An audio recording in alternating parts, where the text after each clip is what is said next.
Familiar spot, Droogs MMA, Pottstown, Pennsylvania, with the WILDMAN Dan O'Neill, USKA 114. This is a big one, man.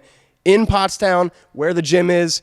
This is your stomping grounds. I guess, like, before we really get into it, how special is this to headline a card in Pottstown? Yeah, when I heard that they were doing a card in Pottstown, I was like, at all costs, I am going to get on that card. And I got on that card, so let's ride, baby. There's going to be, like, probably 100 Droogs there for me. I don't think I've ever had more than maybe 40, 50 people there for me. So, yeah, it's going to be a hometown crowd, and I plan on showing out. So it's going to be electric. And that's USKA 114, February 22nd, Sunnybrook Ballroom, Pottstown, Pennsylvania. You were just talking about maybe selling 100 seats. Does that give you, I'm sure it's a little bit of both, but I'd love to hear your answer. Is that pressure or is that hype? Like, which, does that give you more fuel or nerves, if that makes sense? It's like, it's everyone from my community. So it's like, it's all my gym members, it's all my students. Like, it's as funny as it maybe sounds, like, it gives me a sense of almost like invincibility, right? Like, if I break my nose or like something goes terribly wrong, like, I'm not going out in front of my people. So it's just like, it's very much like I've accepted that it's a to the death sort of thing when I'm in front of all my people. So it gives me like a real sense of purpose and pride. And I think it's a lot easier for me to fight when I'm fighting with those sorts of emotions. And we're talking about Droogs, all the Droogies, 100+ people coming out. That's going to be crazy. But tell me about preparation here. Obviously, I see the room every day. But for those who don't, what does a typical day at Droogs look like? Who are you working with? Yeah, well, I mean, like, I'm teaching a lot of classes right now. So it's really just teaching and training anywhere from 3 to 5 sessions a day of just of everything, jiu-jitsu and kickboxing and Muay Thai and MMA. So I'm keeping my fight camp in-house. Like, we have a lot of like low-level amateurs and aspiring amateur fighters here, and I want to prove to those guys that we can have successful professional camps come out of here, and I want all those guys to sort of like see what work goes into making like a successful pro fight happen. So our fight team's getting banged up pretty good. I'm kind of going through like a meat grinder of bodies with my low-level amateur fighters, but like they are undoubtedly going to rise as stronger warriors from this experience, and I'm just super, super proud for all the guys that are in my corner out of Droogs. But it's just Droogs preparing me for this one.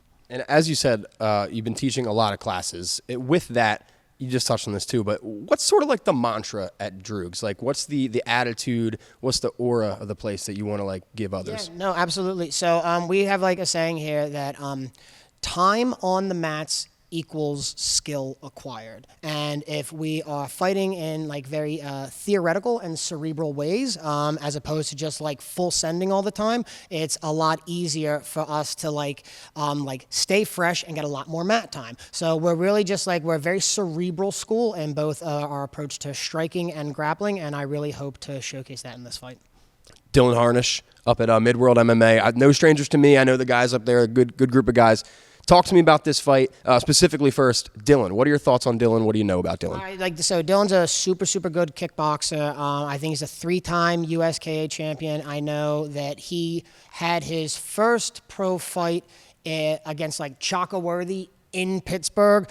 My first fight was pro fight was against Ahmad Alatma in Philadelphia. So it'll be nice probably for him to not fight Chaka Worthy in Pittsburgh, but he is fighting WILDMAN in Pottstown, so that's about as much of a home field advantage I can get. But, he's a little younger. I got the home field advantage, so he's like a real crafty southpaw. He's a super clean striker, really good head movement. Like, to be honest, he's kind of pretty to watch fight. So I think it's going to be a really, really fun fight, but I respect him tremendously. We actually like talked about it because they were having trouble finding me a fight. He reached out. We agreed, and we have a gentleman's agreement to not cut weight. So like that's really fun. Nice, yeah. So like he's good in my book. I'm gonna try to hurt him very badly, but at the end though, it's all love. I really hope to train with him afterwards. And from what you've seen, and even if you haven't seen a lot, just talk about yourself, the stylistic matchup here. I know from what I've seen, he grapples, he strikes, you do the same thing. So is this going to be it's obviously only kickboxing, but just talking about the styles, very well-rounded, or do you see a specific way this is going? I mean, I think we're both hybrid martial artists who consider ourselves probably more specialists in striking and probably even more so specialists in like kickboxing compared to Muay Thai. So I think we're meeting each other sort of like on our own battlefields. Like I think we both would probably prefer to settle this in a kickboxing realm. So again, I don't think either one. I know we're both well-rounded. I think he's also a purple belt, but I think we're both playing to our strong suits. So it's just going to come down to, it's a fight. Anything can happen. Who gets the better sequence at the right time and then can capitalize on it better. And it's just, we're flipping coins. And don't get me beat up here. This is obviously a respectful one, but do you have a prediction for this fight?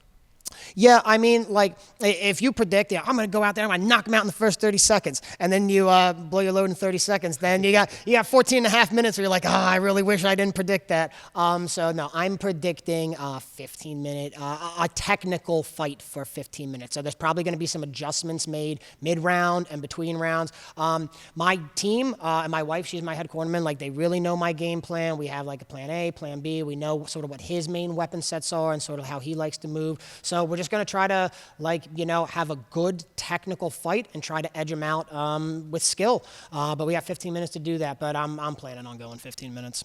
And you mentioned this, your debut Muay Thai professionally was Ahmad Alatma, who is currently one of the best Muay Thai fighters, not even in the country, just in the world. So you went the distance.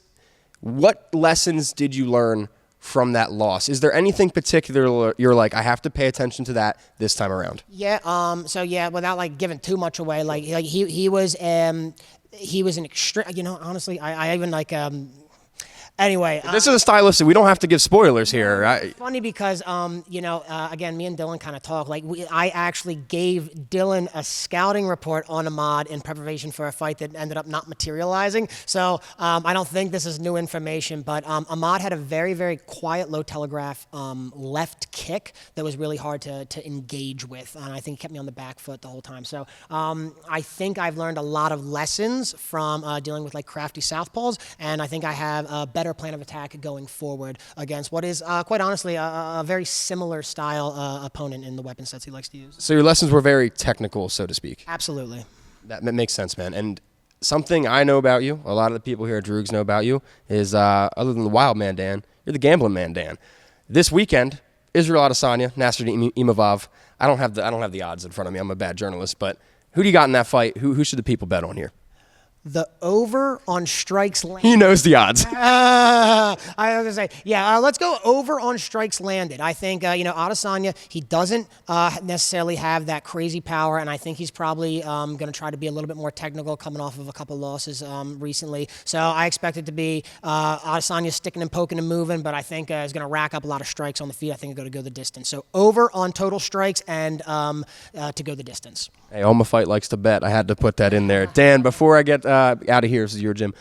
Anything you'd like to say to all the fans, all the people supporting you? Tons of people showing up to USKA 114, man. Just thank you so much to my Droogs family, to my Pottstown family, everyone who's coming out to support, everybody who trains with me on a daily basis, everybody who's a member at the gym. It's just like, it is an electric feeling to know like all the support I have and to see all the tickets that I've sold. I know I'm going to look out to a sea of orange and black when I make that walk. And I'm just super grateful for everybody in my corner. You guys all know who you are. Jake, you're one of them. There's too many people to name. But sincerely from the bottom of my heart to my whole Droogs family, thank you guys so much. I could not be more proud to be the leader of our gym and to be one of the main standard bearers of our clan. Dan O'Neill, February 22nd, USKA 114. Get those tickets or tune in wherever they're streaming it. I'll link that stuff below. Let me just show you how ready this guy is. Ready?